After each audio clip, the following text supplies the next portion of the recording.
God, just hit the live button already, Doug. You know darn well I did.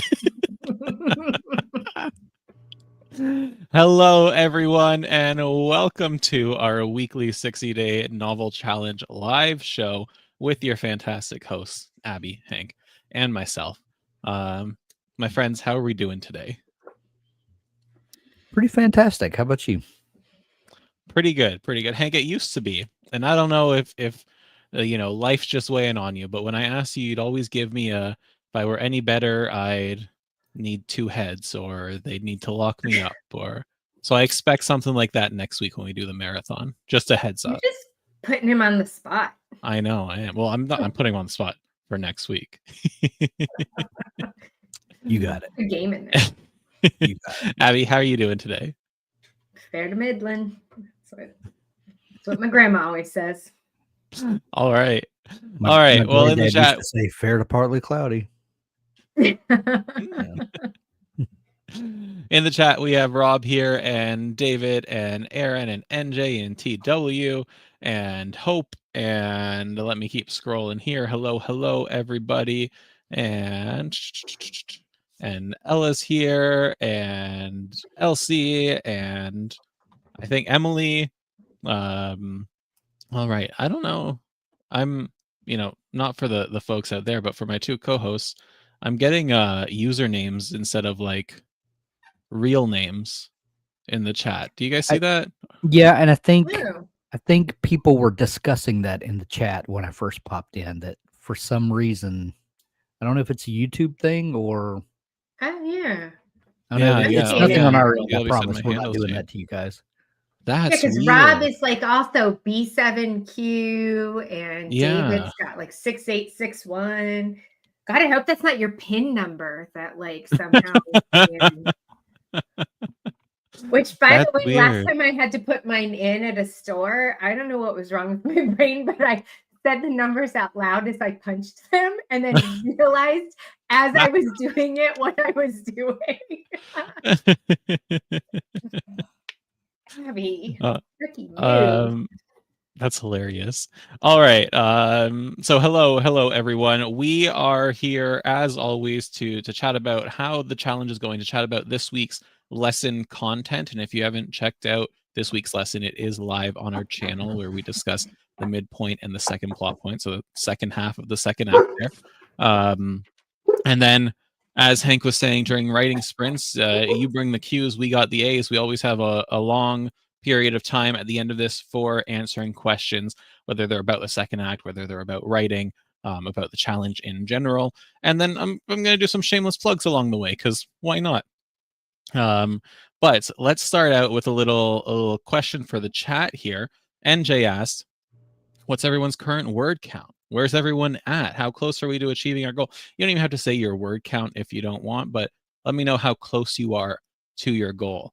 I have 17,000 more words to write. So I'm at 33,000 words, which is not ideal. I'm a little bit behind, but I'm slowly catching up. Your progress is Dougly today. It's Dougly, yeah. Just yeah. Dougly. Yeah. Hank, you shared your word count in sprints, but for the folks that weren't able to join in sprints, where are you at with yours? 81,264. That's a healthy word count, my friend. And Abby, you've been at like 7,000 this whole time, but that's done. So it's already. Bon, a headhunter called. I hope that was a good conversation. Assuming it was a job headhunter and not a poaching headhunter. Or like the guy on Beetlejuice with the shrunken head. Yeah. That's what I think about. I see some great progress in the chat here, and it honestly, so far, everyone that's shared is ahead of me. So good on you all. You're beating me at my own challenge. That's an achievement, I'd say. All right. And as Danny's saying, my goal this month was to have fun writing, which is an admirable goal to have. And it looks like your story got too sad. Yeah, I know. But hey, writing, I mean, I'm a little biased, but writing the sad parts of stories are important because that's how you juice your characters for the emotional stuff. That's how right? you torture your readers. Yeah, and yeah, that's how you torture your readers. And we're going to be Not talking about a hard. lot of torturing today, but in a good way, and in a way where I'm going to try to not get YouTube to limit how many people can see this because of the words that I use. So stop clowning around and write more. That was good. That was a good one. Stop dugging and dug the words. So before we dive into the topics from this week, two things. First, if you have a question that you want us to answer, go ahead, drop it in the chat. We're going to bank it for later, and then we'll answer it during the Q&A session. We take any all questions here, so please feel free, whatever's on your mind. Second, one of the things that I want to point out for maybe a little bit of motivation now that we're coming up to the last 10 days of the chapter, less than or about a week and a half, or not chapter, challenge, a week and a half left in this challenge. When you started the challenge and when your motivation and enthusiasm were through the roof, if you wrote an extra 600 words in a day, then that equates to, I think, taking 20 days or 20 words off your daily total that you need to hit, which isn't that motivating, right? But now that we only have 10 days left, it will do triple that. It will take 30 days off, or 30. Oh my God, I'm struggling today, guys. It'll take 30 words off. And that just accumulates. So it doesn't make a big difference in that first week if you write more words from a mental game point of view, because your daily goal isn't going to change that much. But if over the next 3 days you're constantly hitting a few hundred words more than your daily goal, you will see a marked drop down in how much you have to write every day. And for some people, that can be a really powerful motivator to get you ahead during this time when we've been writing a lot of words, right? We've tens of thousands of words in the span of so far only 20 days this month. That's a lot of work. You should all be proud of yourself. And that's just a little hack that you can use to get yourself motivated a little bit more. Hank, Abby, do you have any hacks for folks in the last 10 days of this challenge to stay motivated, write more words, what have you, get out of their own heads? Write as early in the day as feasibly possible. That way, every opportunity that you have throughout the day going forward to sit down and get some words, those are bonus words. And if you get your words in before life has a chance to derail you, you have a better chance.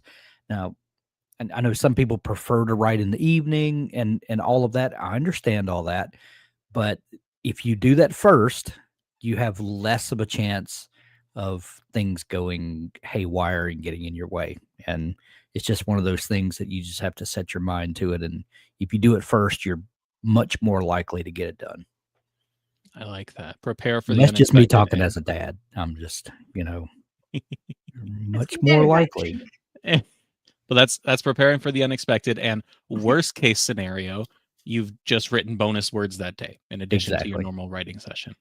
Which has happened for me. I get up and I get my session in the morning, and then throughout the day, other opportunities present themselves, and the more words I get, those are just bonus words, which has helped me to get like an average of 3,000 to 4,000 words a day for most days, and that is not sustainable. That's not something I'm gonna do all year long. So that's just challenge. not. But this is a specific period, and this is a specific goal, and I'm treating it as such. And because I know that a week and a half from now, when it's December, I will not be doing that, but I'll have a book finished, because my goal is 90,000 words. And I'm 9,000 words away from that. And I fully expect to kind of be signing off Wednesday evening from this, because Thursday, Friday, I'm not going to write any words. I know that life is going to be chaotic and crazy. So that's why I'm banking them now. Yeah. Yeah. That's a great tip. And Abby, before we get to yours, I will use that to transition to my first shameless plug. And that is that on Tuesday, We have an all-day writing mega marathon starting at 9 a.m. Eastern and running till 5 p.m. Eastern. So that's 8 hours of sprints that we're hosting. The whole crew is going to be rotating in and out throughout the day. That's to help you get as close to the finish line or as far over the finish line as we can, especially for our US viewers and participants. Thursday, Thanksgiving, Friday is a holiday. Then it's the weekend where you may be doing more holiday stuff. So we want to give you the opportunity to get as far ahead as you can. We will still be doing sprints on Thursday and Friday. I think I'm hosting those because you guys do family stuff, right? And my better half is working anyway, so I got nothing else to do but your hang out whole with you guys country tonight. is still working. Yeah, what are you exactly. talking about? And to complete this shameless plug, and I'll mention this again later, but we have our wrap-up show next Friday at 2 p.m. Eastern, where we're just gonna hang out. We're gonna reflect on the challenge. We're gonna celebrate our wins. We're gonna talk about the rewards that you've all earned, and it's just gonna be a fun old time to wrap things up on the last working day of November. Abby, did you think of a nice tip or a hack or something? No, I do. I have Okay. one. And actually, Excellent. this is a great one that my girlfriend Peg, who's a psychologist, shared this one last night. If you're feeling stuck, which there are probably many of us who are sort of feeling a little stuck right now. So if you're feeling stuck, step one is you have to put on headphones for this one. Step two, go look up some EMDR music. It goes back and forth between your left ear and your right ear, and it will help focus your brain and lower your stress and help you get some work done. So EMDR music helps you get yourself unstuck, focus your thoughts. Interesting. Awesome. That's cool. I'm I Googling know, that right? so I can listen later. I'm dying to try it. I meant to try it earlier today, and I didn't yet. I wrote it down because I'm like, I could definitely use like a little focus help sometimes. So, yeah. EMDR music, also called bilateral music. Yep. Binaural Binaural. beats. Also, Yeah. we're binaural. Binaural? Yeah, I don't know. We're just writers that work with words all day. I don't know how We're to writers, say not them. I readers. have to know how to spell them. So. Awesome. Great tips, you guys. Okay, let's chat about, actually, before we even dive too deep into it, Hank, I'm dying to know, we know you're deep into your story, but just give me a vibe of where you're at in the plot. What's happened recently? I want to know how Stu's doing. Stu is doing horribly, which is exactly where he needs to be right now. Yeah, But he's on the cusp of redeeming himself. Just right on it. And he will as happens in murder mysteries, the mystery will be solved. The appropriate person will be tagged and will be arrested, and justice will be served.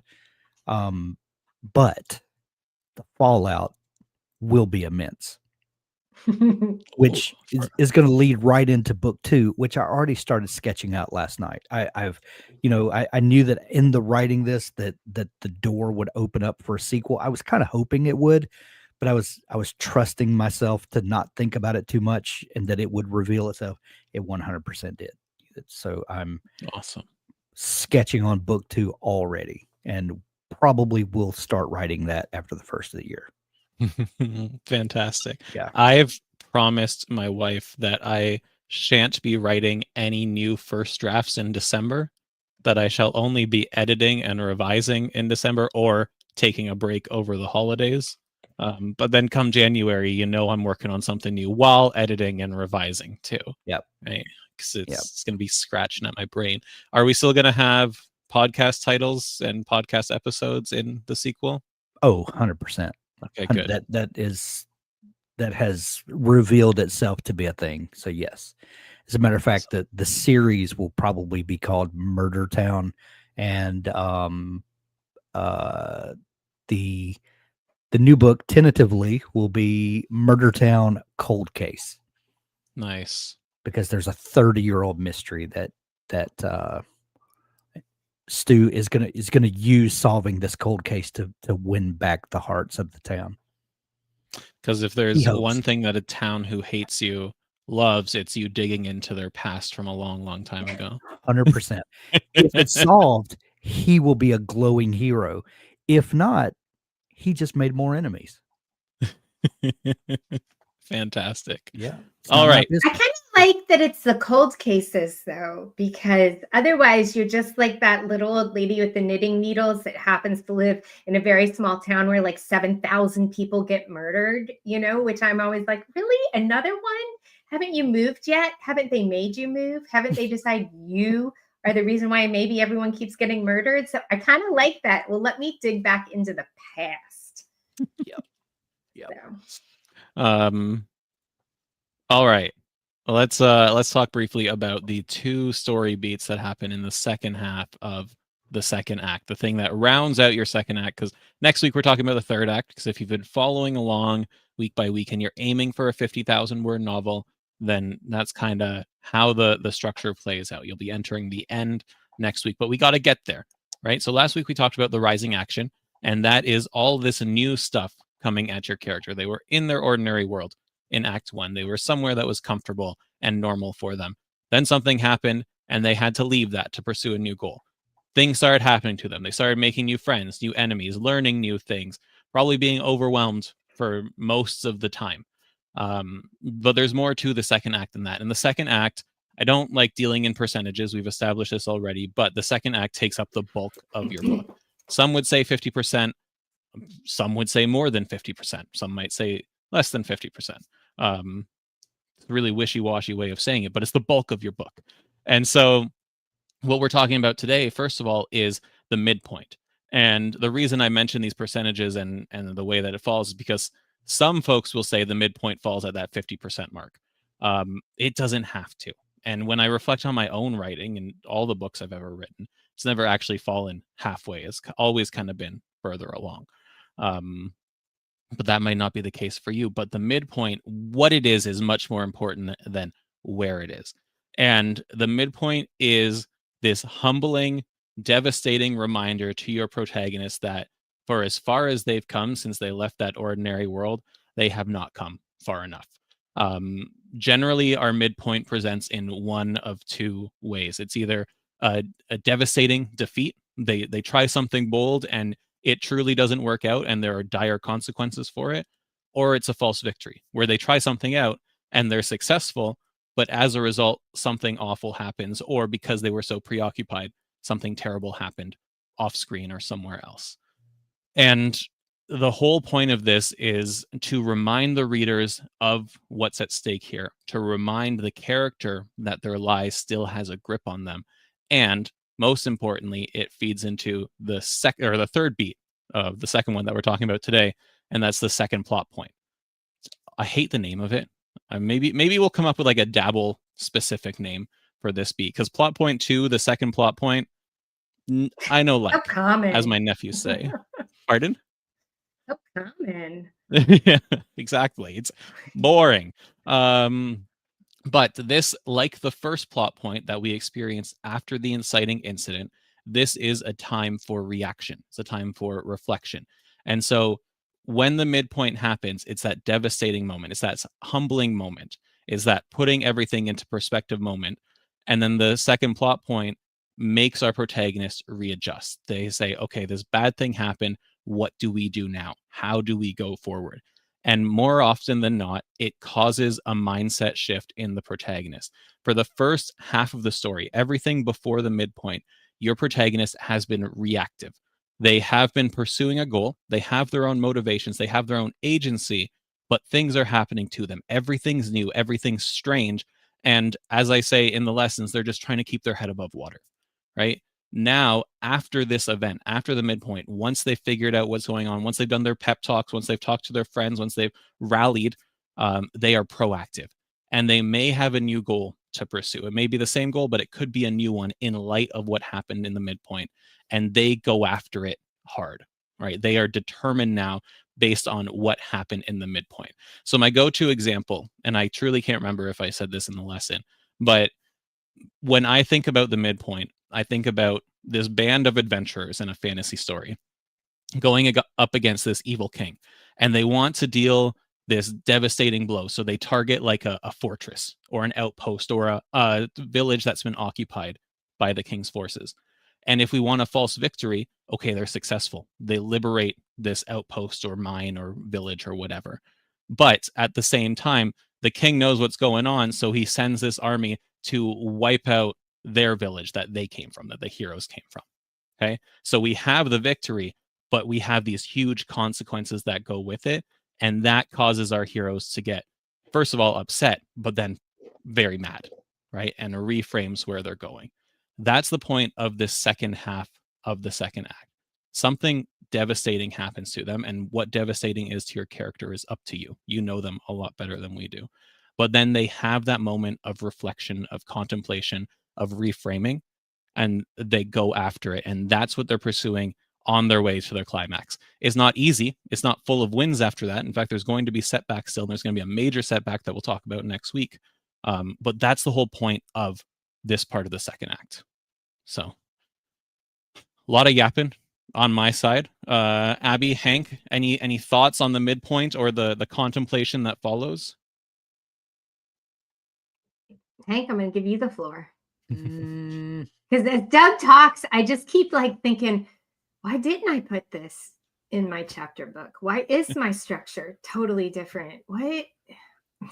I like how Ella's framed this here. The big mistake or the big failure, and it could be either. Yeah, right? it could be either. And one because we've turned mistake could be a failure or could lead to a failure, which sets up all sorts of crises to be solved. Yeah, I think typically the midpoint is a point for a pivot for me. That even if it doesn't appear, it changes my character's focus in a way that even if it's not apparent on the page right away, my thinking for my character has changed in the second half. Is that now we've kind of hit the big problem, the big failure, the whatever, and now my thinking has changed to how do I solve this problem? How do I get out of this? And then that's my motivation from there forward, is pushing that character toward a solution. So that's how I generally start thinking about it. I like that. Yeah. And during this midpoint, however you craft it, if you've done the work or if you did the work through October and you got to know your character, this is a great time to really dig into that lie, right? And this is maybe the time where they actually take a chance on the truth, where they say, okay, maybe love is worth it, or maybe I am confident enough to venture out on my own, or what have you. And that's the humbling part, because you remind them, no, there's a reason the lie exists in the first place. So some people will actually use this midpoint, as it's been referred to as a mirror point, to hold up a mirror to who the character needs to be or thinks they are and who they were when the story started. And at this point, it's still a bit of a reminder, right? This is less 2 steps forward, 1 step back, and more like 1 step forward, 2 steps back until you get back on track afterwards. And it doesn't have to be flashy. It doesn't have to be full of explosions. Like, that's where my mind goes immediately. But thinking about Murder Town, and I don't know how you framed yours, Hank, but this, if Murder Town was a movie, I'm picturing Stu's girlfriend. This is the moment where she's like, you need to get your act together or we're done. Right? It could be an emotional blow like that. The stakes are what are important here. Yes. And there's kind of a moment like that. And it's almost like the first half of the book is happening to Stu, and the second half of the book is Stu getting his stuff together, or at least preparing to get his stuff together. And, so if you think of it, like my mind works into separating things into big chunks. And if I think of the first half as the book is happening to Stu, the second half is Stu is happening to the book. And like he's less, a good way to put it. Yeah, he's less a victim of the book and more of a participant in the solution. Yeah. Do you guys see Ella's question? This is a good spot to just slide it in. It doesn't have to be. I think for me, I think the change in the character, if I'm thinking in those terms, can be very subtle, and it doesn't necessarily have to be reflected on the page, but my thinking about the character has changed at that point. And it may be gradual on the page, but it is there's a change that's happened, at least in the way that I'm seeing the character. And I feel like I'm not making sense, but it's all about how you as the writer perceive the character, and my perception of the character has changed, and that will eventually show on the page. Yeah. What's most important, kind of building off of what Hank just said, are the stakes. How big of an impact is it on the character? And one of the guiding principles of storytelling, but especially Act 2, is that the stakes continually raise as we go through the story. If you have lower stakes than before, then you're losing your tension. You're losing a reason for readers to stick with you. That's not to say there's not moments of reflection or like moments to catch your breath. You need that. That's pacing. But you need the stakes to get increased. And the midpoint is a major stakes moment. And the consequences of it are the important part. The way it impacts the character is the important part. So it can be flashy. It can be their village, their hometown being wiped out by an evil king. Or it can be their girlfriend threatening to break up with them. That's not theatrical. That's not full of explosions or whatnot, but that's the most important thing to the character, right? It's a good question. As for the subtle part, though, I want to be careful with the word subtle because it needs to be impactful. Like, it cannot be something that has a subtle impact. It can be just a not flashy event. So I just want to make sure that that term is clarified. All right. Rob always with the jokes. Okay. I dive a lot more into it in the lesson. And so I'm going to pretend like I'm not going to our YouTube channel right now to grab the link that I should already have readily handy to share in the chat. But here we go. Nice and easy. The chat without anyone noticing the delay. If you haven't seen the lesson already, go and check it out there. I dive into it a lot more and give some tips on how to make it most impactful. But storytelling is plot mixed with character, right? And this is a plot point, but it's only relevant as far as it's relevant to your character. And the second plot point, plot point 2, the thing that follows the midpoint, is where your character mindset shift based off of what happens, and it's where they go towards their new destination. It's where Stu starts happening to the book or the story rather than the other way around.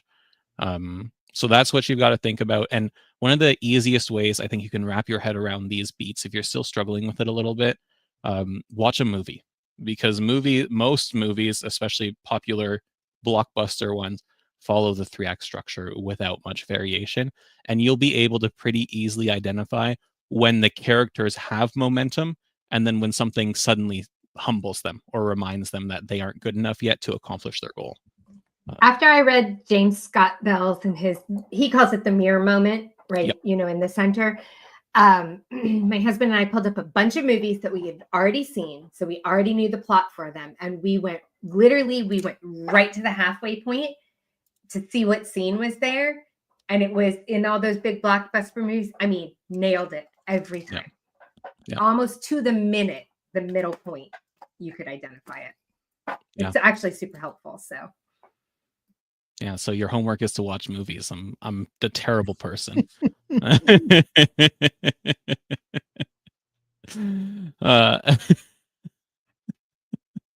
Can't watch a movie now without all Doug beats coming up. I like that Doug beats is a proper noun here.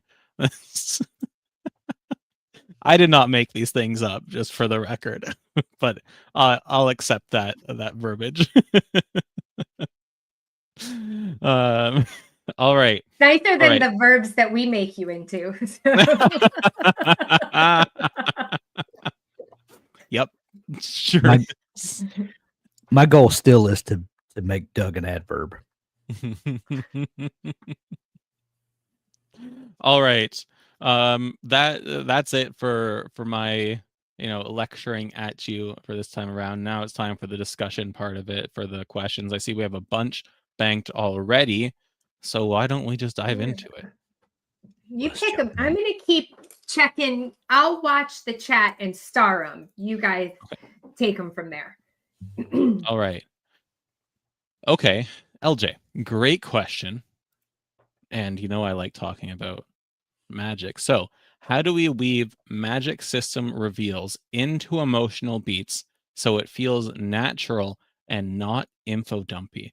This is such a good question because there's so much thinking going on here, right? In that this question could have been asked, how do I reveal my magic system without being info dumpy? But LJ's asking specifically into emotional beats.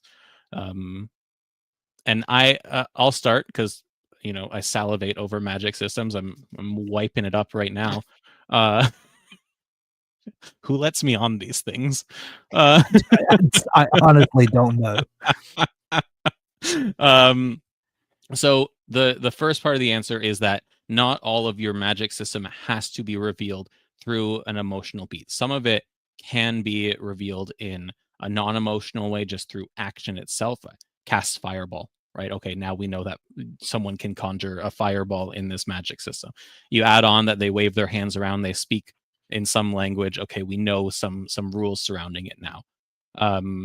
You also have the option to just tell sometimes, especially in fantasy where you find 95+% of magic. The audience is more tolerant of some telling. But I like leaning into this emotional side of it. And to that, my golden rule that I always go back to is that show, don't tell. And so you can show your magic through casting a fireball, or you can show the strain that it takes on somebody to learn this magic, or the pride that they feel in wielding their magic, or the way that other people treat them because they use magic and they can't, or they use a type of magic that they can't. Show don't tell and magic are best friends in all possible ways. It makes it more impactful, but it makes it more digestible as well. And to that end, there's also one of the most important parts of your magic system are the rules and the limitations that go with it. The ability to make a fireball is really cool and important, but when you can't make a fireball, or how you make a fireball, is also very important. And generally with those rules and limitations, you have a cost inflicted on the person. What is that cost, and what does it actually mean to them? Having to carry around a pouch of sulfur so you can throw a pinch of it in the air anytime you want fire is technically a cost, but who cares, right? That doesn't mean anything.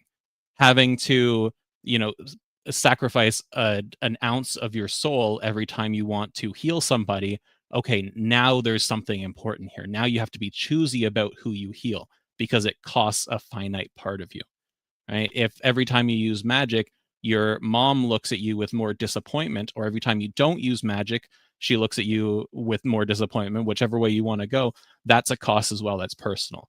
So when you're coming up with your magic system, think about limitations and costs that are more than just material or fleeting.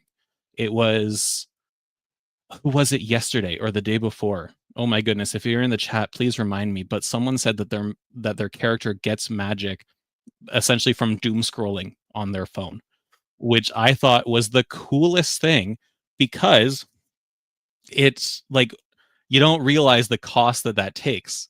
But if you have to, every time you want to use your magic, get stressed out and depressed and get sucked into this algorithm ecosystem, that's a heck of a cost, right? Now we can have a discussion as to whether we're all doing that anyway and we don't get the benefits of magic out of it, but that's for a different live stream. Or if you're an edge lord who Danny, happens yes. to be the member of, or be a member of lots of great meme groups, you might literally get magic from doom scrolling. Yeah. Yeah. Okay, so LJ, and sorry, Hank, I want your input on Yeah, this no. too, but LJ just added, my main character is a healer/seer, but when he heals alone, not with his partner, he gets very weak physically. So yes, didn't realize I was doing this already. Yeah. I like that. And then beyond the physically weak part of it, what does it do to his partner when his partner sees that he's hurt himself to do this, that he didn't wait, or that he decided to do it on his own? Right, like there's other things. How do other people react to him doing this, not just the physical cost? Physical cost is important though. That's cool. I like that. Yeah, I agree with everything you said. You could always use an 80s action film training montage as well. I just can't stop thinking about like having this big like fight scene, casting the fireball, and then running out of magic and having to stop and pull out your phone. Excuse me a minute, I gotta recharge. Oh, have you seen this one? It's a good one. No, you can't show them. That will empower the other person. Oh. I truly think, Danny, I think it's a very cool system. And I think, because it's funny too, because my mind, immediately went to fireball, and like something physical and combative and whatnot. But what about something that's less so? Like, I don't know, if you're healing, you have to do it. So to help someone else, you have to hurt yourself, right? In a way that doesn't necessarily seem like harm, but if you have, what if your job involves using magic? Now you're sucked into this 8 hours a day. Yeah. Yeah. Great. Excellent way to put it. Yeah. And he's on fire. Absolutely. Okay.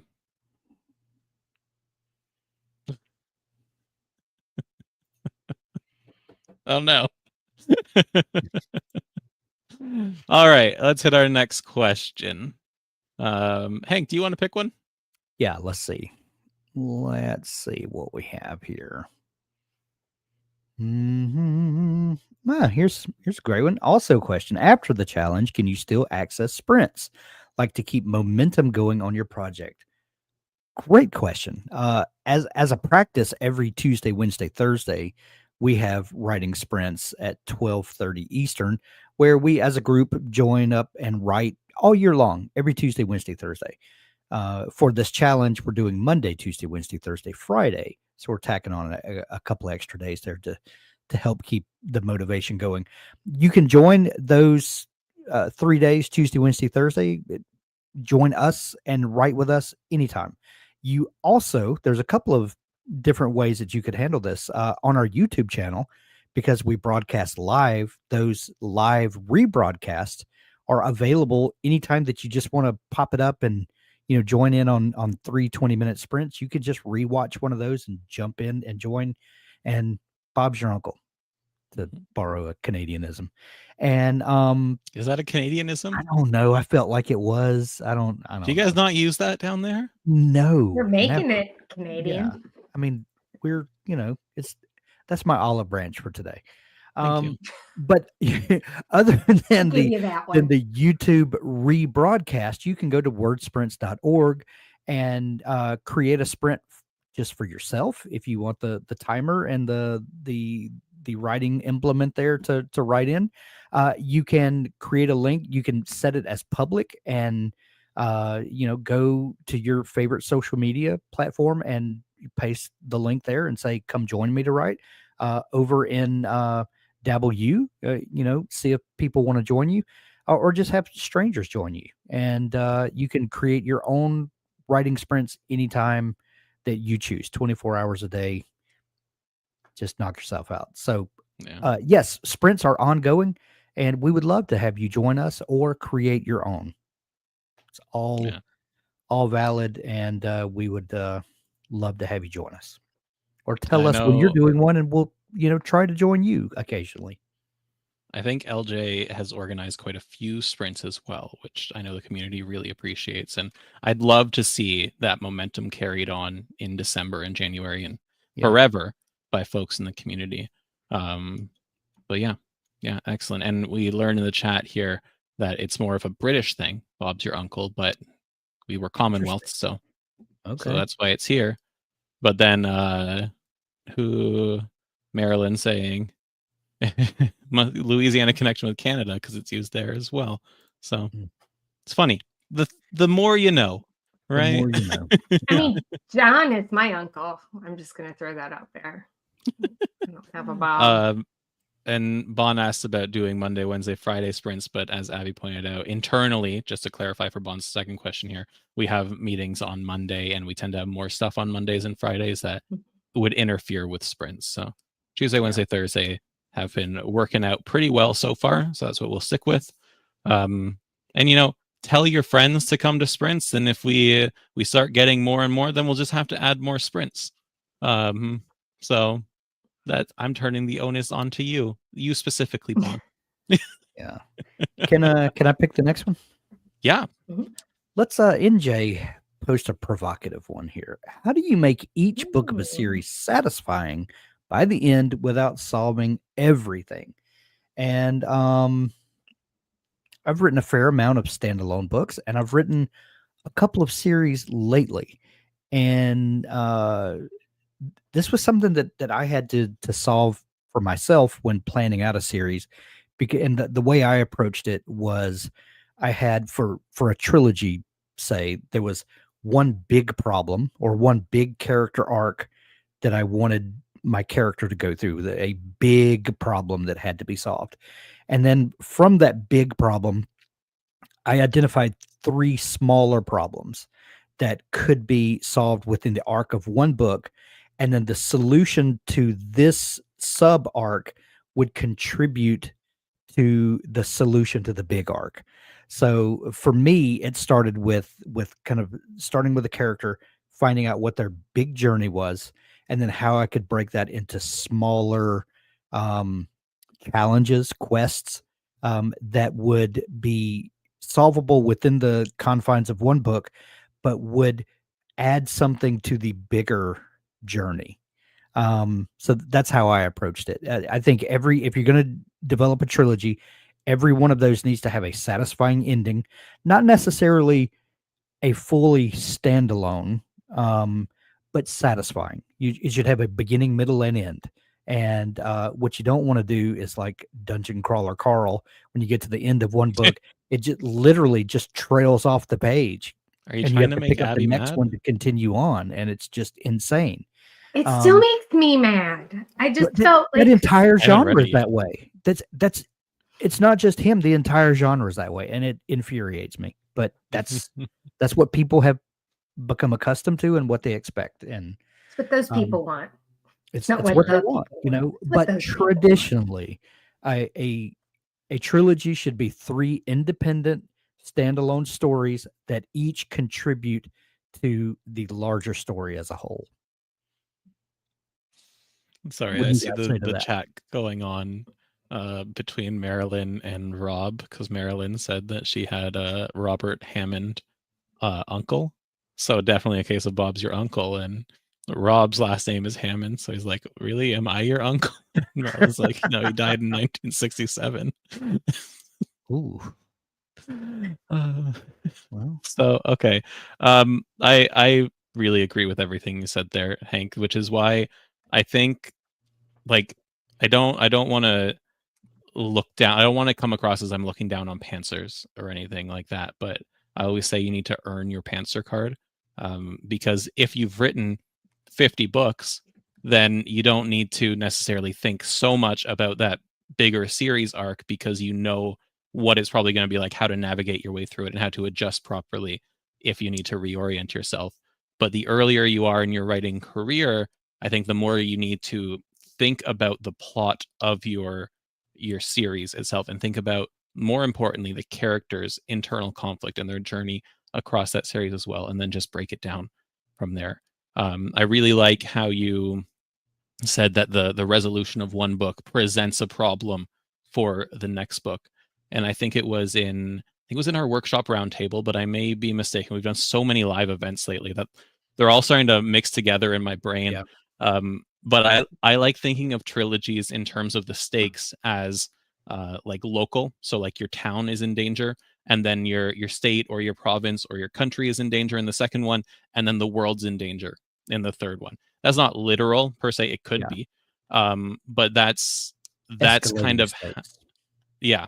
And so the overarching thing is that the villain is actually threatening the world, but to start, they're threatening the town. And maybe you save the town, but they gain something from the town that they needed to then threaten the country that you're in. And then you try to save the country, but you ultimately fail, and they get what they want, and that leads them to be able to go and try and conquer the world. But then apply that metaphorically to your story, and go from there. And if you're having trouble with all of this, then I have one word for you: episodic. You can always write a series that's episodic. So you got to be careful though, because as someone writing an episodic series, I now have about 50 different ideas for other books in the series, and so like my brain's booked out for the next half decade or more. I feel you. Yeah. All right. Okay, Hank, you pick that one. Abby, pick a question. I shall pick a question. Let me look. Let's see. Sorry. Hang on. I was trying to unstar that. Hold on. We just did this one. If you're planning multiple books. No, this is different. This is related. Let's do it then, because that's a good one to lead into then. Yeah. Go for it. Yeah. You're planning multiple books. How do you know when each one is finished or when to end them? I'll continue with my thought from last time, is that if each book is a specific sub problem, make sure that your goal is clearly identified from the beginning, so that there needs to be a finished cycle in that book.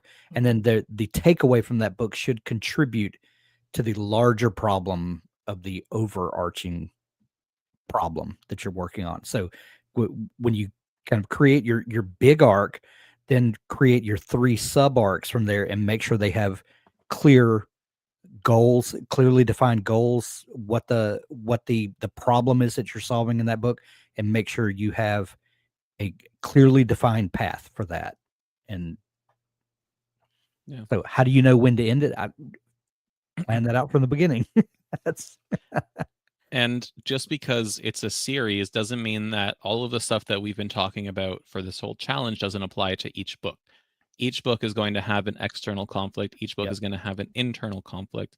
You need to, as Hank said, figure out what that overarching story is, both externally and internally. And then figure out how your stories are going to make forward progress or some backwards progress.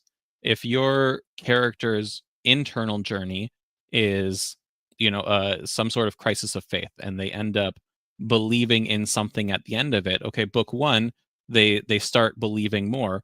Book 2, they have a huge crisis of faith. They don't believe anything by the end of it. And then book 3, it swings back up. So it doesn't always have to be forward, upward, positive progress.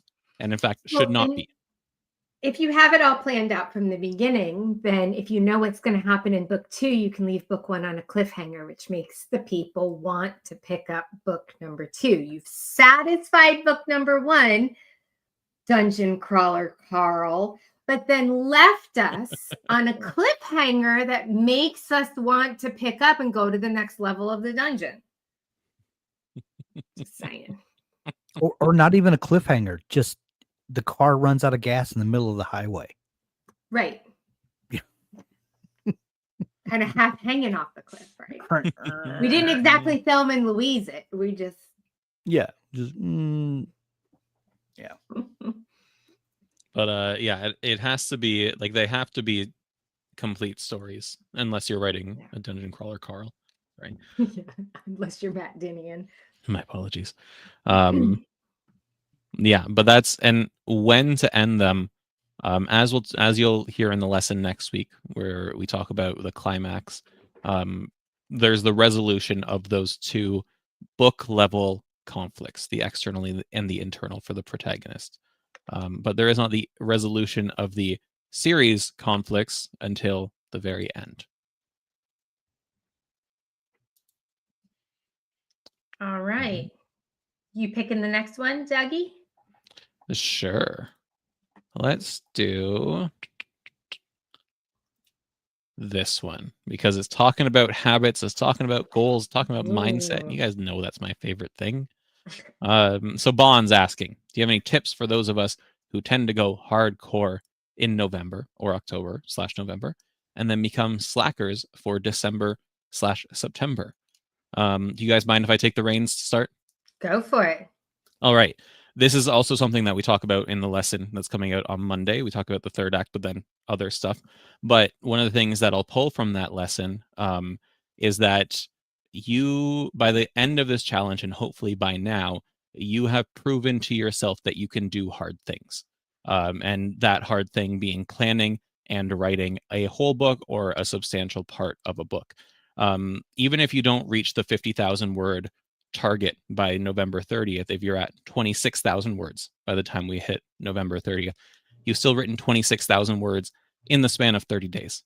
That's a heck of a lot of words. And I talk to so many people. When I tell them what I do for a living, when I tell them that I write books, they're like, oh, I would love to write a book. I have this idea for a story. And I encourage the heck out of them. And I say, shameless plug, go watch our stuff, go check out our articles, go check out our resources, soundboard off of me. I want to hear it. And 98% of the people I talk to don't end up learning anything or writing anything or doing anything with that idea. So you are already so far ahead of the vast majority of people who want to tell a story. So you need to internalize that. You need to accept how awesome that is and how much work you've put in. And then you also need to realize that you've been putting in consistent and more than normal work every day or most days this month. And when it comes to December through September, you are actually going to be dialing back. You're going to be dialing back to something that is a lot more sustainable. So you do not want to write, unless you're doing this like full time, you don't want to write 50,000 words every month. You're going to burn yourself out. You're going to start to hate writing. It's not a fun time. But you can dial it back to writing 500 words Monday through Friday, or 500 words a day Monday through Friday, or 1,000 words a day Thursday through Sunday, or 300 words a day 7 days a week, whatever you want it to be, because you have done more than that and you've put in the work to make it a habit, to make it something that you are looking forward to do and have proven to yourself that you can do. So now you're just doing something easier, which I think should be pretty darn cool to think about. The trick though is that you need to keep it up. So take a bit of a break. You've earned a break come the end of the month, unless you want to keep writing to finish your book. But take a break and then get back into something that is still habitual, that is still regular, that is still consistent, is I guess the best word for it, because that consistency will stop you from slacking. I mean, I have a said bit this of a last different night. take. Go ahead. I was just going to say that I would say start thinking in terms of a publisher's mindset. So right now we go hardcore in November or October, November, because we're in this first draft mindset. And it sounds like you are you're staying in that first draft part of the process. So what you need to think is October, November is when you draft a first draft. And then you're going to take maybe you're going to take December off because you've done a lot of work in November and there's holidays coming up and there's lots of obligations, and that is completely natural. But then January 1st, you need to start thinking about pulling that manuscript back out and doing a second revision to it. And then have a plan for your revision, and then have a plan. Give yourself 30 days to go through that. And this is arbitrary numbers. I'm just saying whatever works for you.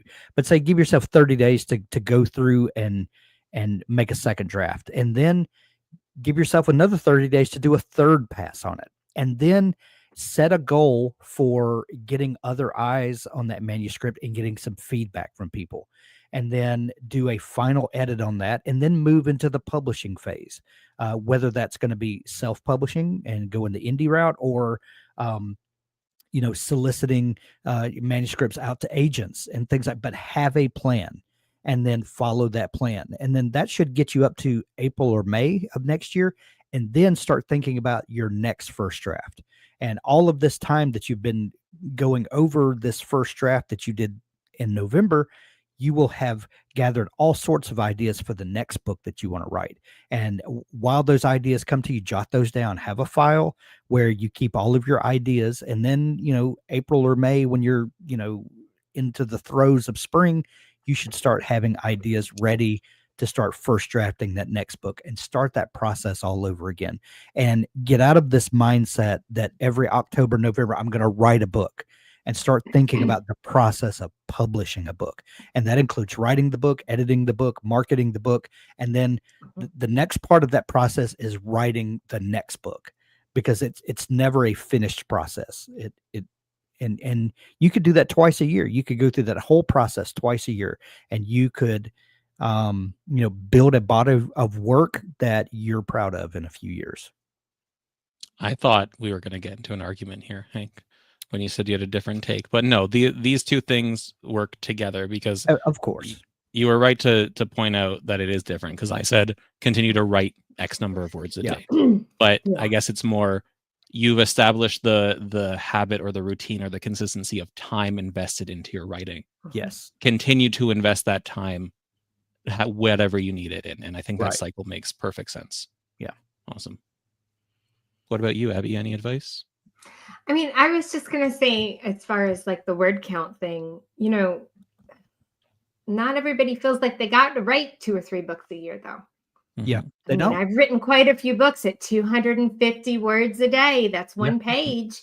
If you write it every day, you eventually have a book. It takes about 6 months. Yeah. But I mean, what's it matter if you're not, running towards that? I think my whole point is that for several years I was in the mindset of writing a book in November, and then as soon as November's over, it just kind of languishes, and then the next year you're in that mode again, and you wind up with these half-finished manuscripts or a finished first draft, and you don't know what to do with it. And breaking out of that mindset and thinking that I'm going to be a publisher of works, and that involves a whole process, and take the thing that you spent all of this time and effort on in November, see it through to the end of the process, and then start another process, and just be in this producing mindset. And if you've never revised a book, when you get to the end of a good revision and you look back and you realize how much better it is, I mean, how you've taken it from good to like really great. I mean, there is nothing more motivating than that to then fuel your next first draft, because you're circling back around to the beginning of the process, which sometimes, is a bit of a slog. But and that editorial process added tools to your writer toolkit that will help your first draft of the next one. You won't be the same first draft writer the second time that you were the first time. Yeah. You have more things to pull from. Oh, yeah. Building off of what you said, Abby, what I would love to see in the chat is an idea of what everyone's goal is.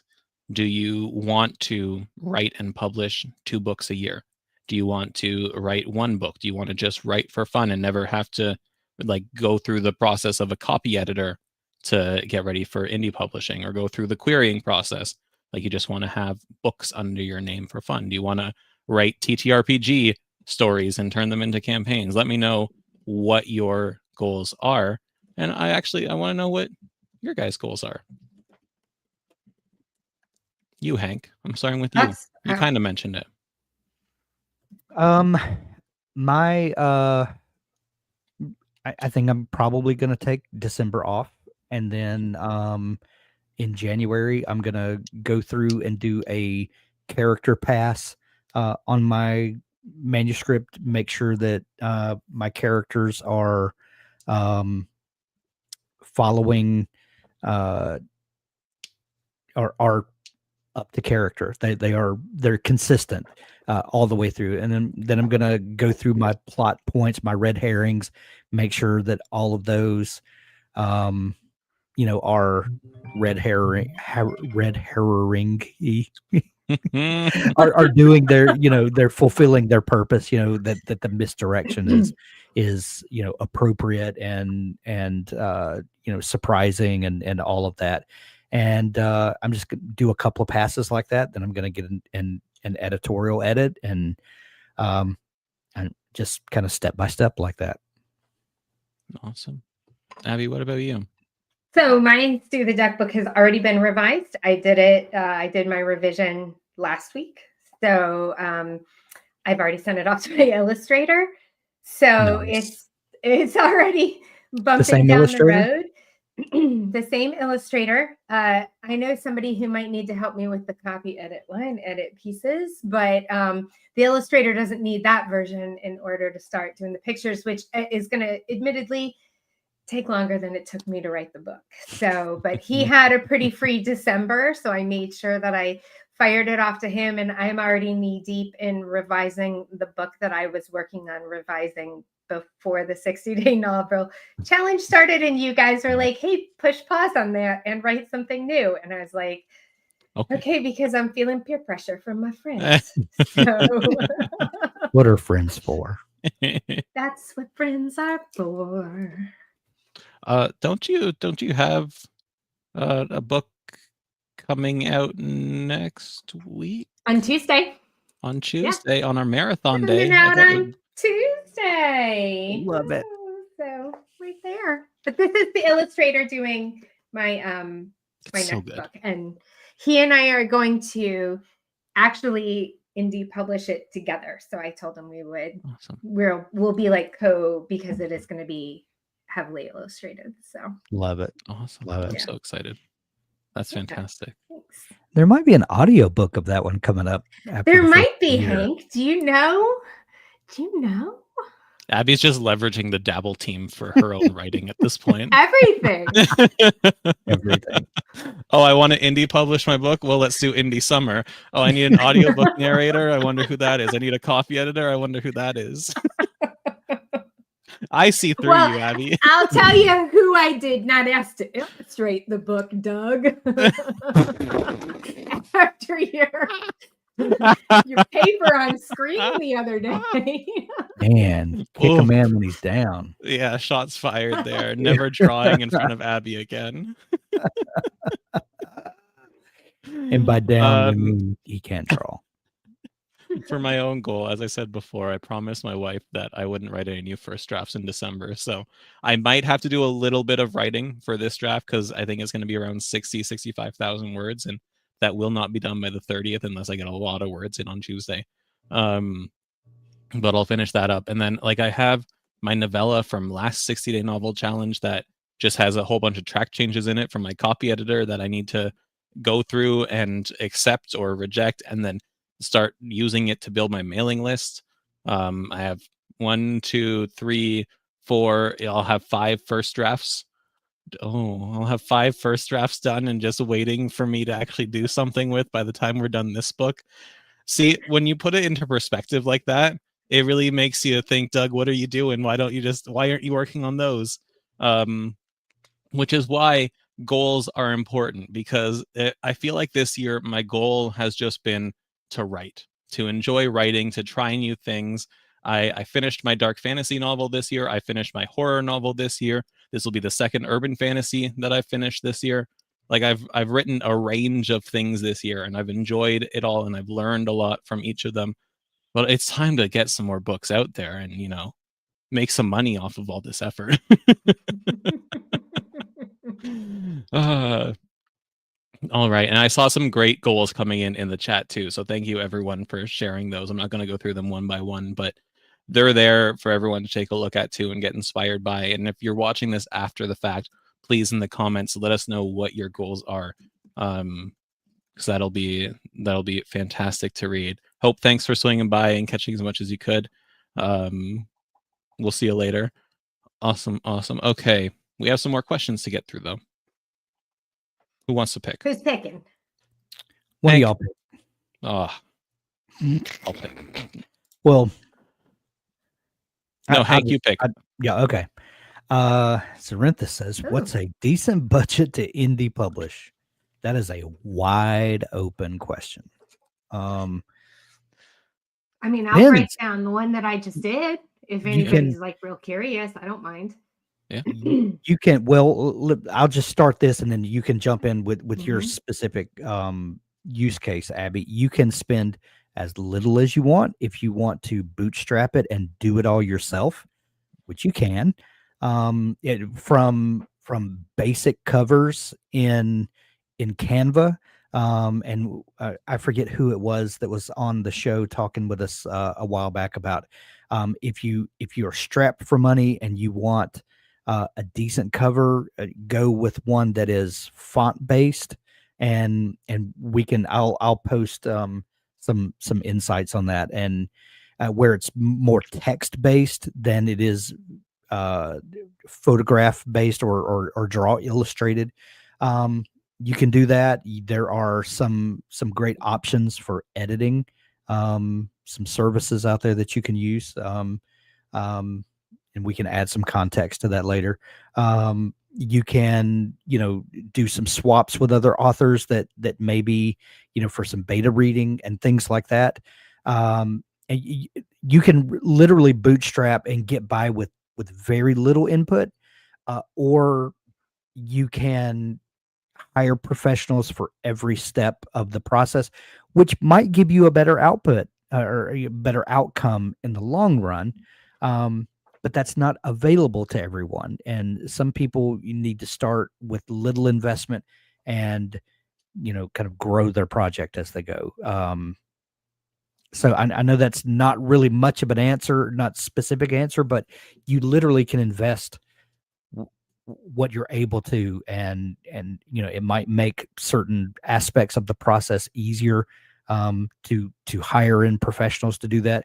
But you can also get by with, if you're ready, if you're willing to put in, more sweat equity into the process. But then if you do want to hire professionals to give you an idea, because I did hire a professional for every step of the way. Yeah. So my book was my first draft was 43,000, sorry, 483,000 words, and it cost me about $2,000 to have it developmentally edited. After that, the word count grew a little, but my copy and line editing were bundled together, and that cost me a little over $400. Then my proofreading cost me $100. So we're kind of up to $2,500 there for just the editing. And then my cover and illustration was in pounds. So like that converted to, I think it was a little over $1,000 for my cover illustration. And then I formatted it myself. So I bought vellum and I just paid for vellum outright, which was, I don't know, what's vellum? Is it like $149 or something? I thought it was $249.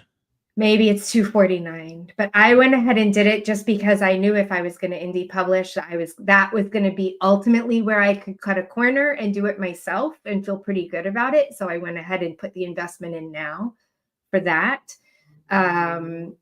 And then I actually purchased a large number of ARCs. So I paid about $1,000 for ARCs. And then I shipped most of those out, which cost me more than the books to ship them. And so I did put extra money in there ordering the ARCs because this being my first book, I thought I would rather put it in the hands of people that I know and love, who I think will review it for me, and let that be my marketing instead of giving that money to Amazon to make ads. And then those people don't have my books. And so that was like a decision that I sort of made ahead of time.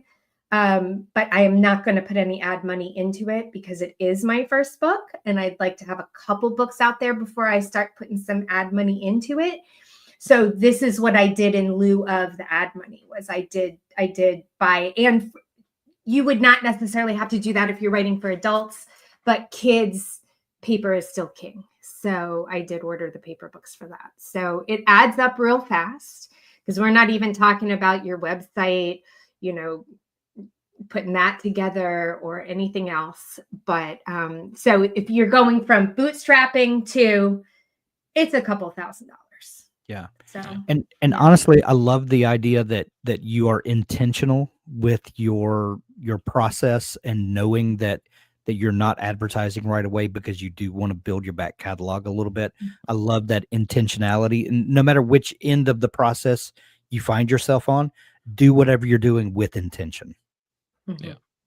Yeah, because I love talking about indie publishing and the finances behind it, and I'm a big fan of encouraging authors to be very mindful of your money, especially indie publishing your first book. Statistically, the vast majority of authors, and I forget the percentage, but it's like 80 or 90%, do not recoup the costs of their first book's investment in the first year of its publication. And that there's tons of people who indie publish, so those numbers, span a huge range of what they bring in and what they spend on it. You can spend 5 digits on it, you can spend 2 digits on it. But be intentional. Sorry, go ahead, Abby.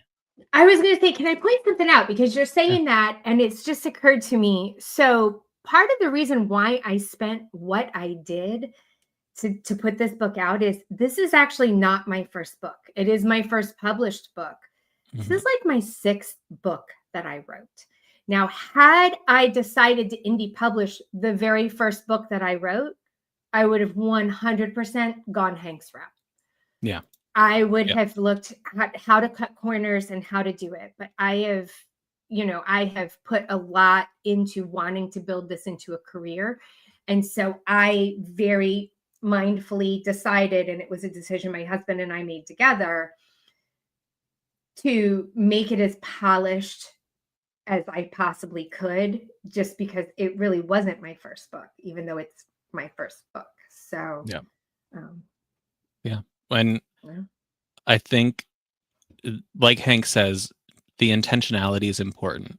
And we can dive into very specific things. Like you mentioned, you didn't advertise because you want some more books to do it, which is an excellent idea, because the cost of advertising, most people will say you don't want to advertise till you have like 5 books that people can buy. There are unique scenarios. I talked about this last week. I think I advertised with 2 books in a series, and for a good month I was profitable with it, and I put more money into it and I made money off that, and it was fantastic. Because the beauty of advertising is when it works, you can just scale it up to a certain point. But then, Meta changed their stuff in the back end, and suddenly I was just burning cash, which is the other fear of it. So most people say 5 books is like the starting point for when you want to start spending money on advertising. For bootstrapping it, I love first time indie authors bootstrapping it, as long as they are appropriately bootstrapping it. So Hank, you said if you're confident in your design skills, and if you understand your genre and what kind of cover you want to make, go ahead and make it. But do the research and figure out what skills you need and what the cover looks like, because I've seen so many indie authors make a cover that I'm sorry is just bad. Like it is bad in terms of marketability, in terms of your genre, in terms of a reader looking at it and thinking this is a credible book. It's not a slight against people's design skills or them personally, but it's a clear misunderstanding of the genre. So within bootstrapping it, I also consider pre-made covers in there, because you can get them for like $50, which for some people is not feasible, right? And so I don't want to be dismissive of that, but for most people is something you can invest into, something as big as a book. And a pre-made cover, for those who don't know, it's not identical to other covers that this person has made, but it is the same layout and the same kind of imagery and whatnot. And they might swap out 1 or 2 things, but it will look different, and it will look genre appropriate, and it's cheap. So that's a great way to go for it. You mentioned Vellum. Abby, which if you have the money to make that investment, it is a good long-term thing to have. You can use Canva, or sorry, Canva just acquired Affinity, which I think Bernadette pointed out in the chat, which you can use. It's free, free in that, you know, they get your data and advertise at you and whatnot, but it doesn't cost you dollars to use. So if you're looking for a way to format for free, that's one. Atticus is low cost. Vellum is very powerful, is Mac OS only. InDesign is the most expensive one and the most complicated one, but if you have strong design skills and know how to use InDesign or already own it, then that's a great way to go.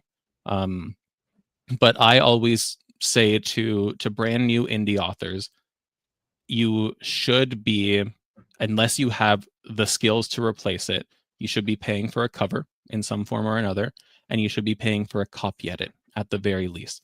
Line editing is very, very nice to have, but it is not necessary for a good book. It's necessary, I'd argue, for your best book, but it's not necessary for a good book. Developmental editing will make your story awesome. It is not necessary for your first book that you're indie publishing if you don't have the budget for it. So copy editing, cover design, I think those are the two expenses that you're probably going to run into. Formatting, I think you can do yourself pretty easily. Marketing, that will depend on how you want to market, what channels you want to go in, where you want to make the investment. But you want to at least budget for those things. Yeah. Can I slip this one in here? Yeah. So speaking about things that are free or things that you can sort of do kind of on the cheap. So yes, I used to work for Author Accelerator, and when the book coaches are training and in the training program, because they have to have, I believe it is 3 full developmental edits as part of their certification process, they will often do it for free as a way to practice. And so if there's a way that you can reach out to one of them, that is a way that you can get someone who's training to be a professional to essentially developmentally edit, for free. Yeah. Kind of like getting a haircut at cosmetology school. I don't know if, what's the one Tim Grahl and Sean Coyne, StoryGrid? The StoryGrid, yeah. They also train book coaches, and I don't know if they also have the same requirements, and they often look for, writers to work with as well. I don't know if they do, but it would be worth reaching out and just saying, hey, do you have a program that I can be paired with someone who's training? And what's the worst that's going to happen? They're going to say no. Maybe don't say Abby sent you, but not at least to the Tim Grahl say Hank sent people. You. I'm going to say Doug sent me. Same thing with editors. So I don't want to say most. There are editors who are not accredited through anything, and they're just using their editing skills. But there are colleges and universities that have editing programs as well. Not all of them. I'd argue not most of them. But like I did an editing program through Simon Fraser University, which is out in British Columbia on the West Coast. And you might want to reach out to something like that institution, that program, and say, hey, are you running in these programs? Is this included in the syllabus? Is there any way I can connect with one of the people taking your courses? And people who are early on in their careers and taking these courses, they aren't going to be necessarily as skilled as someone who's been editing for 5 or 10 years, but they will be better than you. Yeah. Probably they will be better than your mom who's really good at grammar or something. I trained a couple of interns one summer from the honors college that's here in town. They were every summer for a couple summers in a row, they would feed me a kid who was trying to decide if they wanted to be an English teacher or if they wanted to go to grad school to be an editor and go into that publishing path. And every kid they sent me were trying to decide between those two things. And I say kid because they were like juniors in college, so they were still relatively young. But and I taught them how to developmental edit so that they could try it out. And they were always looking for people to practice on those summers. So that was a good tip. I didn't even think about that. Excellent. What are you Oh, smiling man. about, Hank? You look like you're I'm just just yeah, there. I'm nothing. It's not pertinent.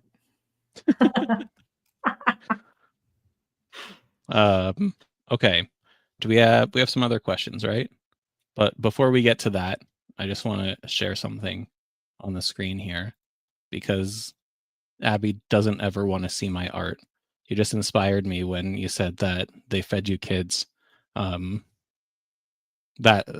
what happened. Okay, wait a minute. I feel like I need to screenshot this. Done. I can Okay. send you this file if you want. You can make your background. All right, let's focus here, you two. Let's be serious. Remember, we got the A's for those Q's, so let's get a Q. Who's queuing it? I'll cue it. right. Okay, this is a quick one, not really challenge related, but Bond's asking, how can you tell if a book that's listed on Amazon is indie published? The easy thing is to scroll down the page and look for the publisher information and look to see if it's a known publisher, HarperCollins, Avon. But with there being so many, well, Avon is a subsidiary of Harper. Made me think of makeup.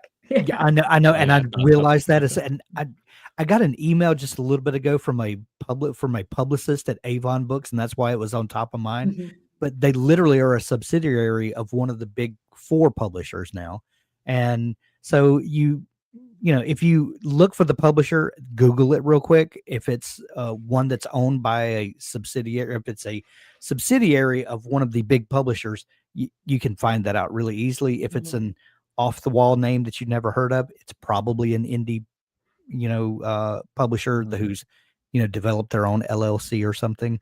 I don't know that matters so much anymore, but that's another discussion. But yeah. But yeah, it'll tell you if you can scroll down the Amazon page. It'll tell you who the publisher is, or that information will be omitted, and that's an indie publisher. Yeah, that's a dead giveaway. If there's nothing, that's a dead giveaway. Yeah, and like, go buy an indie published book. Go read something. Leave a review. Look for reviews. Don't go and read something that's terrible and suffer the whole time. But it's nice to. If it's important to you, if you think you're going to be indie publishing, then go read some indie published work and support other indie authors. I think that's a good cause. Like on Tuesday, when you go and read, oh my god, what's the title? A Little Trouble. A Little Trouble Goes a Long Way. Yeah, okay, I forgot the second part. Shoot, I almost got a smooth shameless plug in there, but I fumbled it. I'm sorry. All right. Okay, I chose that question. One of you two pick another. All right, I'll pick one. Let's see. We'll do the short one. Is it okay to have a quick scene, less than 150 words, to show a transition? Hashtag do what you want. But I'll tell you what Libby Hoffer said. Huh? Does it serve the story? I don't know that there are any hard, fast rules about what should be done and what shouldn't. Does it work for the story? I have rules, but we're aware. What Libby Hawker said during this one challenge that I did at Happy Writer, somebody asked kind of a similar question, and she's like, basically, your readers are going to go along with anything as long as you kind of set up a precedent. And so, like, it might be super weird and a little jarring if you have, a 20-page chapter, a 21-page chapter, a 19-page chapter, a 17-page chapter, a 22-page chapter, a 2-page chapter, a 27-page chapter. If you slide a quick one in there and it's the only time you do it, that might take the reader out of the story. That's your risk. But it might be a great pacing thing too. If you occasionally throw in a short chapter, that's going to quicken your pacing. And so I don't think that this, I mean, to me, this is not a yes or no question. It's a what does your book require sort of question, which is hard to answer unless we've seen the book. The dogs are barking. So yeah, does it serve your story is a great litmus test for it. And not only does it serve your story, but does something happen in it? Like if it's just, and by something happening, I mean it's not just we drove from, Kentucky to Utah, right? And you say, and it was a boring drive like that. You don't need that. What is happening that's substantive to the story? Because if it's just a transition scene, that 150 words can probably be 8 words in a sentence in another scene, right at the start of it. But I took a look at one of the books that I have published, and most of my chapters are one scene, some 2 scenes. The chapters are generally 3,000 to 4,000 words a piece, and so the scenes are usually 1,600 to 3,000 or 4,000 words. But in the climax of my story, I have a chapter with 1, 2, 3, 4, 5, 6 scenes, which is very strange for my writing. And some of those scenes are 320 words, 360 words, 1,600 words. And the point of it was pacing, was to keep up the tension, was to give a little glimpse into something else that's happening that's directly relevant and has an impact on the scene that immediately follows it, and to get the reader on the edge of their seat. So there's wiggle room in how you can do this, but it's the does it serve the story? It's the intentionality part of it. It's you're not just throwing it in there for a fluff or just some telling that could be worked in better somewhere else. So they're pointing out in the chat that my brain saw scene and thought chapter. Yeah. But it is scene. It's scene, yeah. It's also, so go ahead, Hank. No, go ahead. I was going to say something snarky. Okay, mute yourself. We're spicy today. Spicier than normal. You also need to be you need to be aware, and I think we kind of mentioned this, but aware of the expectations that you set. So I did that in my climax with the intention of pacing. But if in like my third book, I have all of these scenes and chapters at that normal length, which isn't uncommon for the genre that I'm writing in, if I suddenly have a 200-word scene out of nowhere, and then I just carry on doing the same length scenes and chapters following that, then it feels weird. It's like, why was this a scene by itself? What's the point? So it's doable, but just be careful, I guess, is my takeaway. Okay, we have a couple left. We got a little bit of time left. You pick it. Okay. Do you ever finish a story and then decide the whole lie/hurt needs to be better, so you kind of start over? No. Same. Yeah. And like, because by the time you finish the story, you've put so much work into it, and it's likely evolved in a way that you wanted it to, or at least in a way that makes sense, that to me, it doesn't make sense to go back and just redo the whole thing. I think it's easier to spot fix things, replace chapters, maybe. Sometimes things can be fixed with one sentence. Yeah. Yep. Those are my favorite. It really can. It really can. Yep. Yeah. And since we're dealing in spicy takes today, I'll throw the spiciest out there. I've never thought in terms of lie and hurt before, ever.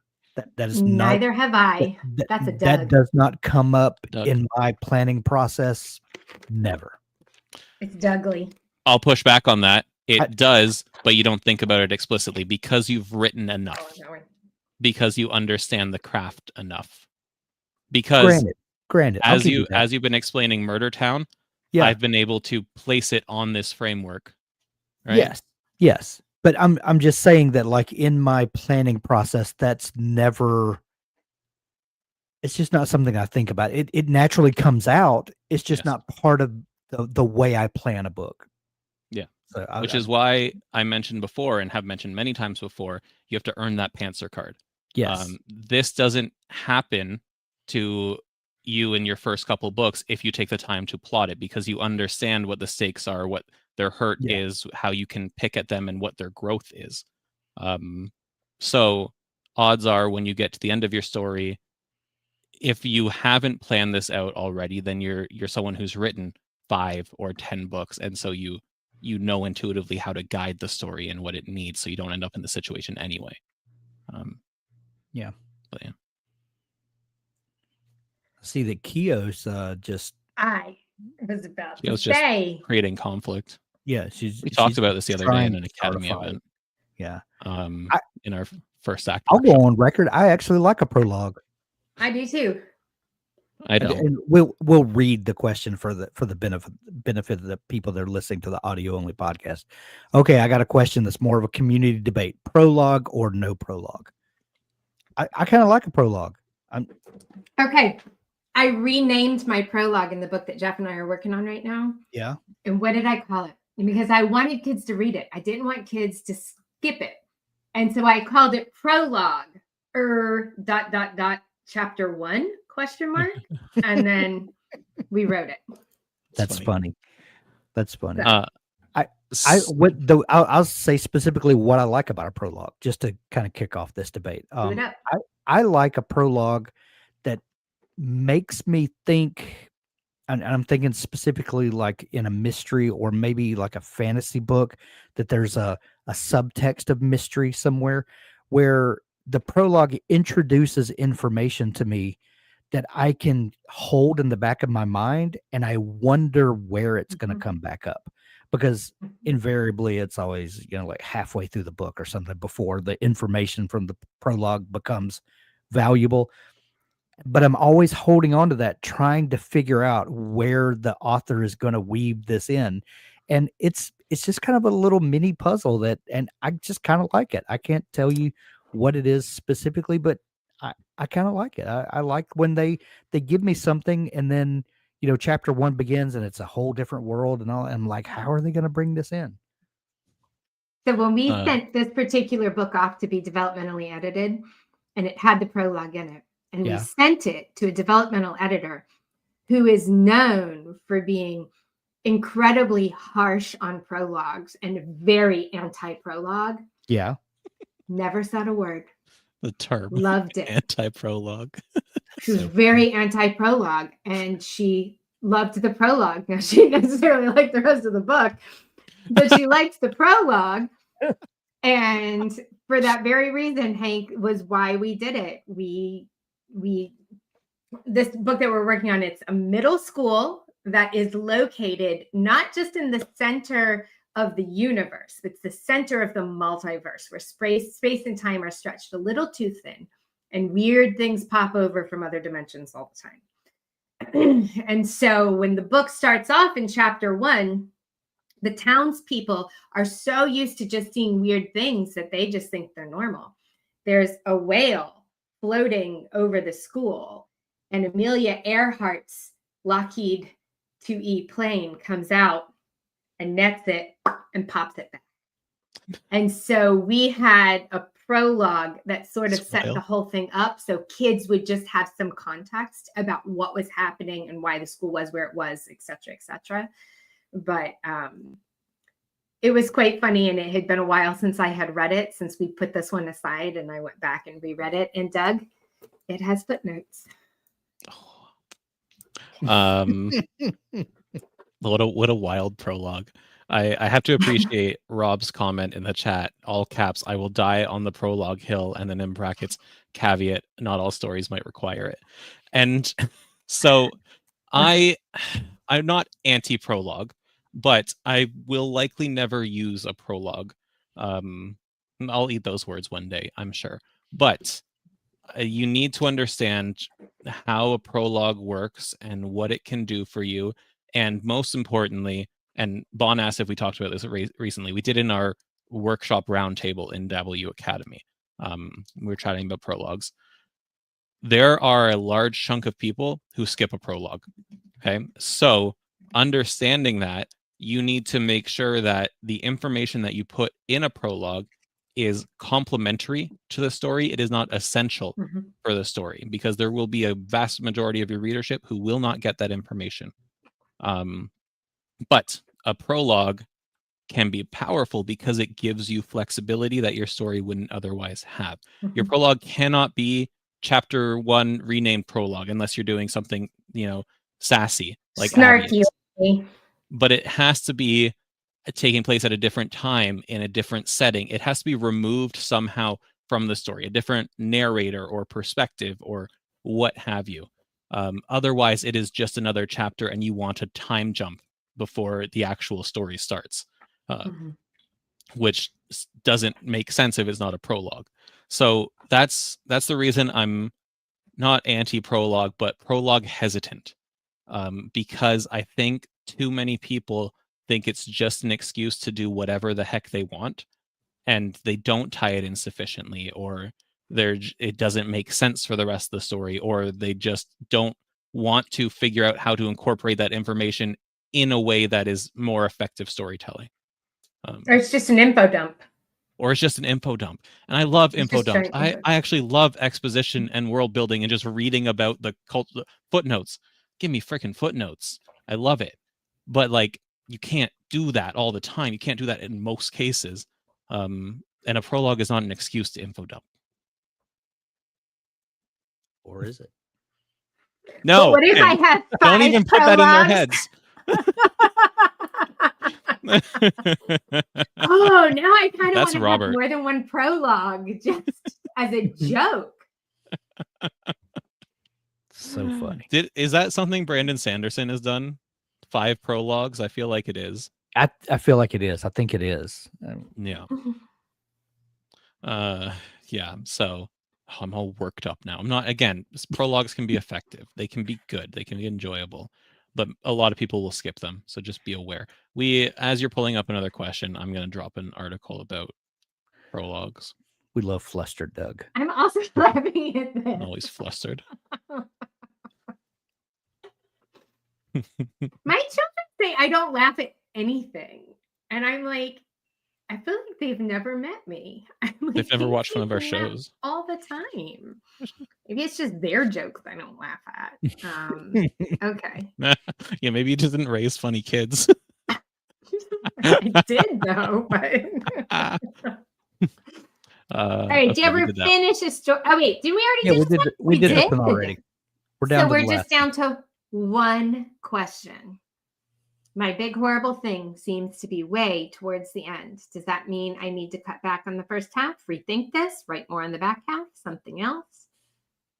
Big horrible thing being the midpoint. I think when Bon asked this question, that's what we were talking about, and that makes sense because that's we've veered a little off topic with these questions for this show, but that's okay. We're having a good time. We're learning. I said before that the midpoint doesn't have to be at 50%.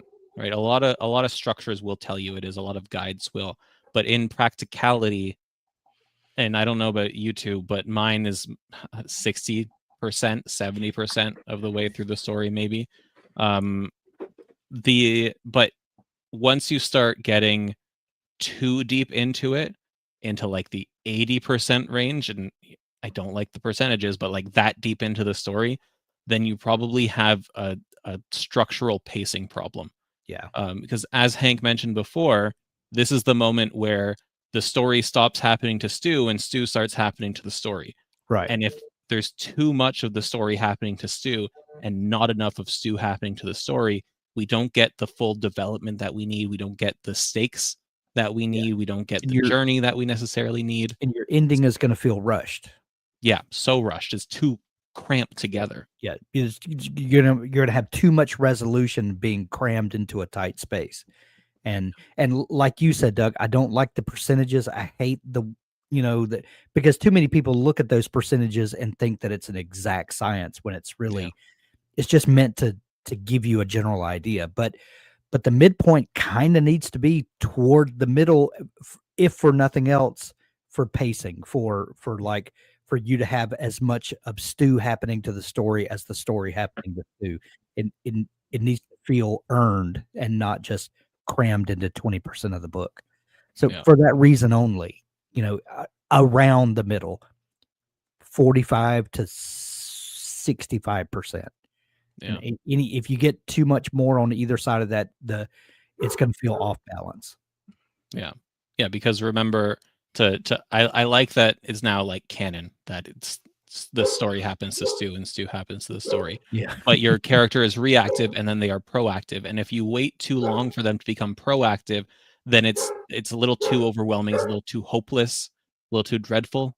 And that in like horror maybe works. In other genres, definitely does not work. Hot take. Yeah. Just finish the ding dong book and then figure it out. Yeah, and then this is not a first draft problem. This is a planning or revision problem. Yes, right? I think these are a couple of T-shirts that have emerged in the course of this.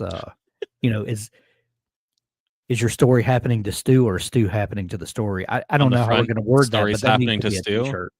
Yes. On the back, Stu's happening. Finish the ding dong book is what I'm going to put on. Finish the ding dong book, right? Yeah. And what was it? You said something a minute ago. I was like, oh, that needs to be a T-shirt. What was it? Should I tell him that I made a Year of Stu T-shirt as Dabble merch? Just saying. I think the cat's out of the bag now. The duck's out of the bag. The duck's out of the bag. Okay, we have a question here. Oh, there we go. Sorry. Ella, I'm writing a duology. I'm planning for the ending of the book to be a midpoint, and I'm planning for the ending of book 1. Someone else read this question for me, please. Question. I'm writing a duology, and I'm planning for the ending of book 1 to be a midpoint of the series. Something bad happens near the end, which gives a reason for why book 2 happens. Yes. So yes, that's how you can view the structure of it. And it's nice because the duology gives you that first half and second half broken up pretty darn distinctly. But just from a attention point of view, you want the first book to end, like Hank said before when we were talking about series, end on something that becomes the problem for the second book, right? If it is too resolute at the end of a book, then they don't think a sequel is coming, or they have no reason to go and look for a sequel or wait with bated breath on a sequel. So you want something bad to happen that's could be cliffhangery. Cliffhangers are divisive. I like cliffhangers. Maybe not Dungeon Crawler Carl levels of cliffhangers or just abrupt cliffs. But this could be an effective cliffhanger, or it's not even necessarily a cliffhanger, but it's just an emotional gut punch that makes them need to read the next story and sets up the conflict for that story, which it all makes sense to me. Abby, you don't need to stoke so much conflict in the chat.